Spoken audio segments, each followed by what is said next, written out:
It is the last day of campaigning for the U.S. presidential candidates. On the eve of the election day, both Kamala Harris and Donald Trump are holding rallies and vital media appearances across the key battleground states. Harris will be campaigning in Pennsylvania, with rallies in Allentown, Pittsburgh, and Philly. She will be accompanied by singer Lady Gaga and several other performers, including Ricky Martin and Oprah Winfrey. Meanwhile, Republican candidate Donald Trump will be heading to North Carolina before heading to Pennsylvania and Michigan.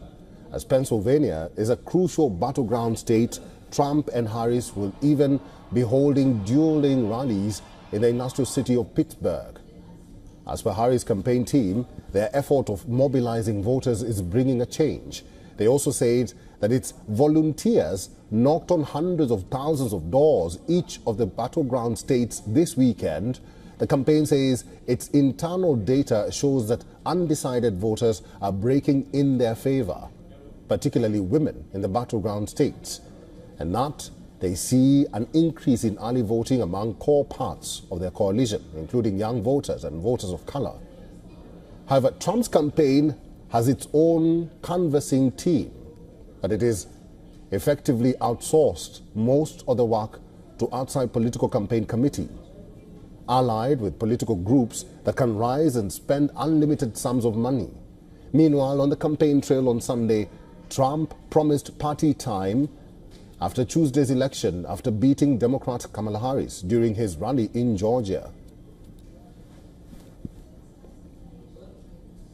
She has violated her oath, eradicated our sovereign border, and unleashed an army of gangs and criminal migrants. I mean, we have migrants pouring in here by the tens of thousands that are criminals from jails, from mental institutions, terrorists. Meanwhile, Harris addressed Michigan's 200,000 Arab Americans, starting her speech with a nod to civilian victims in Gaza and Lebanon. And I want to say this year has been difficult, given the scale of death and destruction in Gaza and given the civilian casualties and displacement in Lebanon. It is devastating. And as president, I will do everything in my power to end the war in Gaza.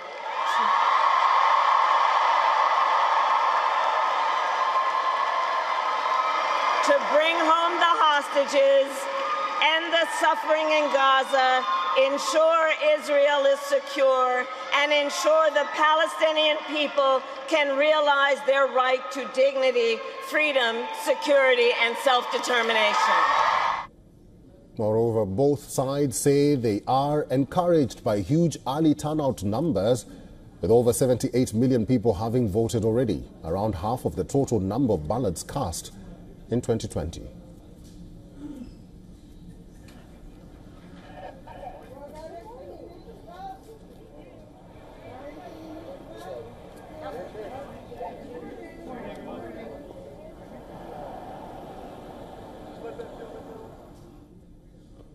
Well, let's talk to our correspondents. Susan Teherani is joining us from Wall Street in New York, and Sidhan Sibol is in Washington, D.C. Hi, Susan, and hi, Sidhan. I will start with you, Susan. Lady Gaga is the latest celebrity to endorse Kamala Harris just a day before voting kicks off.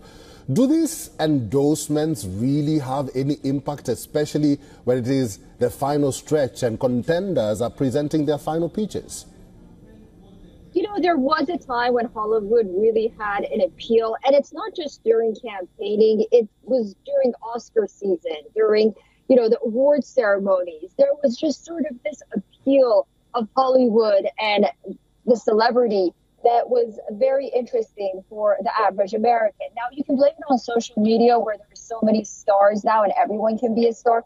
You can blame it on the fact that a lot of Americans say that when a celebrity in this economy endorses a candidate, they don't really have the same concerns as the average American, for example, about buying groceries. And it seems a little bit, quote unquote, out of touch. But then, you know, celebrity and politics often go hand in hand. And, you know, it might draw attention to certain things. But whether or not it would impact the average American, I think this year, we'll have to see if it is effective. I will remind everyone that back in 2016, 2016 on the eve of the election, Hillary Clinton had this star-studded ceremony. If I recall, it was in Philly, like Kamala Harris will have, and everyone was there. And, well, we saw what happened with her. So, you know, we'll have to wait and see. But celebrity endorsements right now, I don't know if it's a good thing or a bad thing. There's just such strong opinions about it right now. Yeah, so the voters will decide on that. Coming to Sidhansi Ball, you are outside the White House, or distance away from the White House. You did witness the fencing of the White House. Did you ask the security personnel why they were fencing the White House? Before you answer that, an Albany professor says that Indian Americans are growing and they are an important minority. I think you've spoken to that important minority in Maryland and in Washington, D.C. What are they saying about the elections? Well, Eric, first things first, yes, I was standing in front of the White House.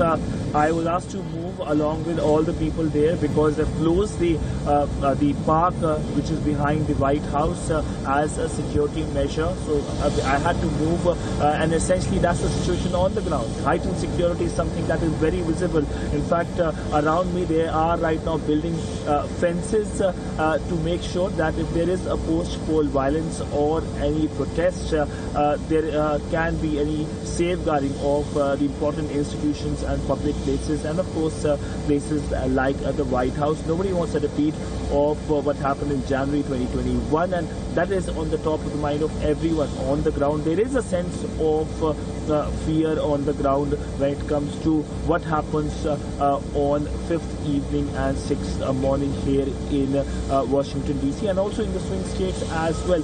But essentially, if we talk about the Indian Americans, they of course they are like a small minority, but of course an influential minority, which of course is becoming very, very politically active. In fact, all throughout the election, we heard so many Indian American names, whether it's Vivek Ramaswamy, whether it's Kamala Harris, in fact, who is Indian ancestry, Usha Vance, and of course Nikki Haley as well. But all in all, we know that when it comes to both Democrats and Republicans, they're trying to get more and more support from the Indian voter. Now, of course, Indian voters are not very happy with Kamala Harris not talking about her Indian ancestry.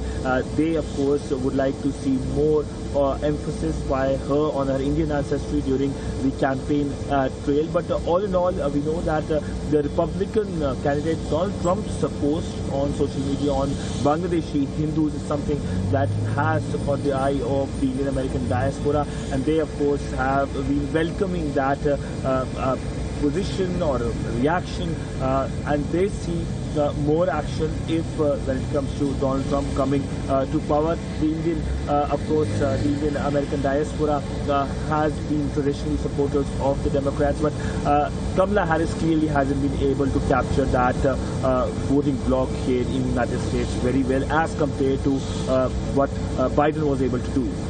Is our assistant editor for foreign affairs. He's our man in Washington, D.C. So Sidhansi Ball will be keeping an eye on the elections and the voting in Washington, D.C., one of the swing states in America. And also we have Susan Tehrani in Wall Street. Susan, stay with me because I will be linking with you again shortly.